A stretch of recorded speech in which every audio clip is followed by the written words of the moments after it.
Šodien mēs ar Normu un Rūtu tā nospriedām, kad es savulaik rakstīju, kad Elle ir Latvijas deju mūzikas karaliene. Un man tā kā uzlika spaini, un viņš saka, jā, viņa ir.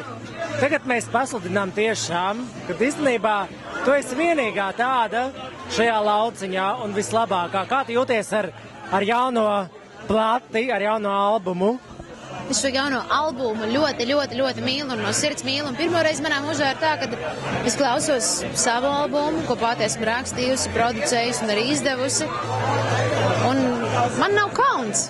Man patīk dzirdēt tās dziesmas, man patīk braukt, klausoties šīs dziesmas. Man patīk uzlikt šīs dziesmas vakarā, kad es esmu mājās. Man tiešām patīk.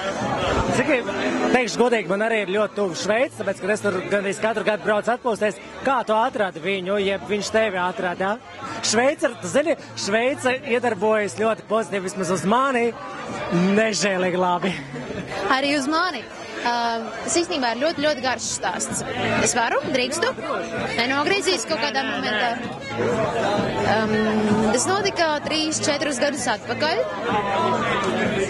Mēs kopā ar Elitu Milgrāvi, ar manu tā brīža menedžeri Lieni Milgrāvi gājām pa Kannu ielā, Midem mūzikas konference Francija. Un pretīm nāca tāds izskatīgs vīrietis. Un viņš skatās uz mani, un es redzu aptuveni kaut kādi 200 metri. Viņš skatās un nāk, un tāds bariņš jau viņiem kopā tur nāk.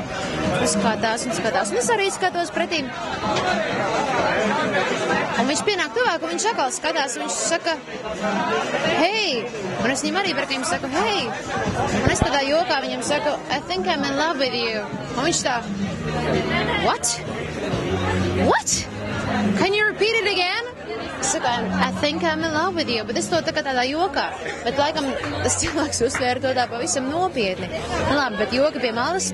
Uztvēra, tad nopietni vai neuztvēra, bet tā mēs sākām draudzēties, sarakstījāmies ilgus gadus. Viņš teica, ka viņš labprāt uztaisīt kādu remiksu manam tā brīža aktuālajiem albumam Welcome to the Club, un es teicu, jā, tu vari mēģināt. Viņš neuztaisīja, un pagāja vēl kaut kāds laiks, un viņš atsūtīja man vienu kompozīciju, un viņš teica, man vajag tai kompozīcijai vokālu, man vajag tai kompozīcijai vārdus, man vajag, lai tā būtu jutekliska kompozīcija.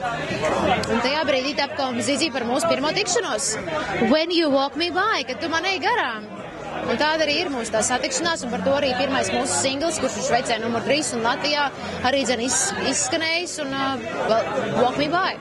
Es tev gribu pajautāt, tu esi laimīga šovakar? Es esmu satraukusies, esmu šovakar, un es tieši pirms tam teicu arī saviem darbiniekiem, kad es nezinu, kad beidzot notiks tas mirklis, kad es jutīšos tā, kad nav ne par ko vairāk šajā dzīvē jāuztraucās. Es vienmēr satraucos par visu, un es vienmēr satraucos, vai maniem viesiem būs viss kārtībā, vai viss notiksies, vai viss būs labi, vai viss ir ok. Nu jā, kaut kādā. Bet man liekas, ka es esmu laimīga. Nu jūties kā mājās, taču esi saimniece, albums, ciemiņi, vispār mīlestība. Bet tad, kad es uzvilkšu tās kurpes, tad tu jūtīsies kā mājās? Tici man, jā. Tu pats jūtīsies? Labi, tad es velku. Viņa uzvelk kurpes, un es esmu, vai ne, Ella? Es esmu garāks par tevi. Tagad tu esi garāks. Halleluja! When you walk me by, Children of the Night, jaunais albums pārdošanā Dīstēlās Kārņielā 9. Tas ir mainots, uzticīgs draugs kopš 100 gadiem. Kopš mūžiem. Amen. When you walk me by